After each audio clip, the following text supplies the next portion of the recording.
तो कितना मिला आपको 24, यानी L1 L2 का मान कितना मिला बाबू 24।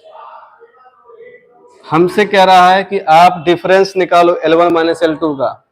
जब दोनों का गुणा पता हो, अब आपसे डिफरेंस पूछे, एक ही फार्मूला है, उसका नाम है बाबू, लिख लो यहाँ, L1 माइनस L2 बराबर under root L1 plus L2 का होल स्क्वायर माइनस 4L1L2, ये सूत्र है।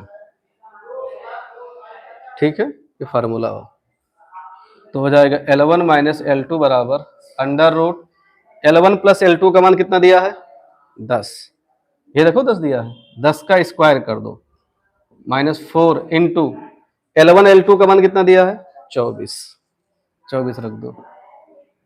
L1 माइनस L2 बराबर अंडर रूट 10 दहाइयां 100 और 24 चौके 96, अरे 4 चौक 16, 4 दूना 8 1 9, 96।